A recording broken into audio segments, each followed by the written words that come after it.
Hey guys, J-Dub here at Dub's Customs. It's an absolutely beautiful day here at Dub's Customs. So we decided, let's start the morning outside. And what better way to start a day than to drop this 5.3 in our old friend Alley Cat. This project has been on hold for the last couple of months. Well, pretty much since I clear coated the body, but I haven't forgotten about it. So today we're going to do a first trial fit to see how everything lays out, and then of course the engine will be in and out probably another 6 to 10 times before we finally get it to fit properly and get to lock it down for the last time. But step one is just try to get it in place. So we're gonna shoehorn it in with the old forklift with the help from my buddy Romain. And hopefully within 20 to 25 minutes we'll have this thing sitting in this engine compartment and we can have our first looks at what potential issues might arise. You know, what's in the way? What do we need to move? Is it going to work at all? So let's just get started and see how it turns out.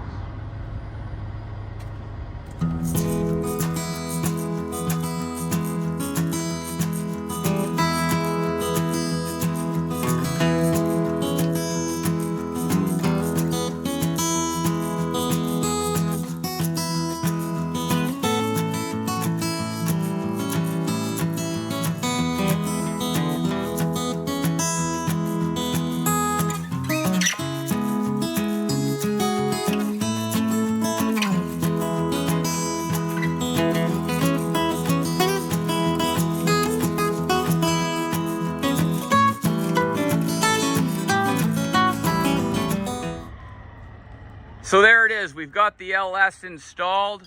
We definitely have a few issues that we need to resolve. The first one being the oil pan. That is our major issue right now. It's a truck oil pan on the engine, and I'm thinking there's gotta be an aftermarket pan for the Camaros. Because right now we have the cross member underneath is literally a whisker away from the pan. The bolts on the engine mounts are installed, so it's right there at the height that we're after, but I think there's gonna be some interference. If I modify the passenger side mount and make a new plate so we can slide the engine back another inch or so, because we do have the room, the oil pan tapers up and will gain clearance.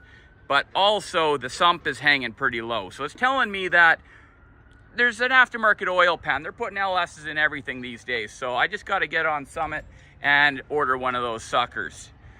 The other issue we've got is with the steering right now. When you go to full lock, the tie rod is hitting the pan, but that would get resolved as soon as we can slide the engine back another, we could potentially go 1.5 inches, and that would make a world of difference. So we just needed to get the engine sitting in there to this point so we can see all the problems that we're gonna have and start thinking of remedies to fix everything to make it work. Our last issue that I see here, that's not really an issue. It's just, I really want to have the hood on to protect the car and the engine, more the engine from the weather.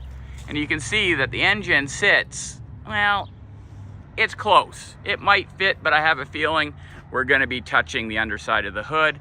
My plan is to take this intake off and probably put on a aftermarket intake where I could bolt a carburetor on, maybe, or we'll just put an aftermarket intake on and a new throttle body and we'll run it that way. Not sure yet. I kind of want to keep it old school, but you know what? When you run old school, I can't run old school because this is a turbo Trans Am and I want it to stay that way. So we definitely have to stick a big old turbski over in the corner here and plumb her into the intake. So I'm just gonna have to find a little bit lower profile intake, which I'm pretty sure these truck ones always sat real high. So quick Google search and I'm sure I can fix that issue, slide that back, fix that issue, and we'll have her. But there you guys go. We're gonna put the hood on here just to see our clearance, and that is going to be the end of this video. I like it. Hope you guys did too. Make sure you like and subscribe.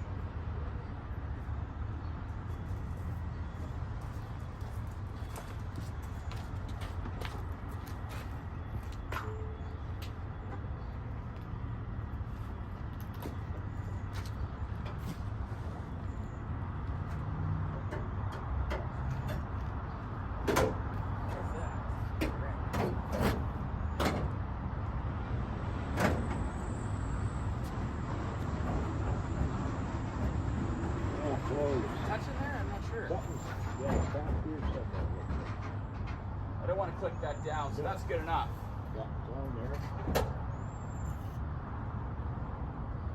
As you're pushing it, this end was I'm coming not up. sure that that's touching.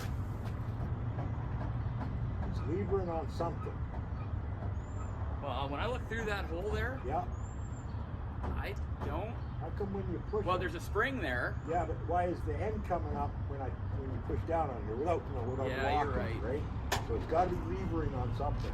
Well, there's that. I think there's that little springy thing back here that makes the ground contact for the light, I think. Oh. Or for something. But when I look through there, if I had a flashlight, I'd be able to see for sure. Right. But this is good for now. It's all we needed. Yeah. So that's going to put an end to this video. It all worked out pretty good. We know what we've got to do now to finish this project off and get Alley Cat back on the road, stomping the streets. Till next time, guys, be safe out there. Peace.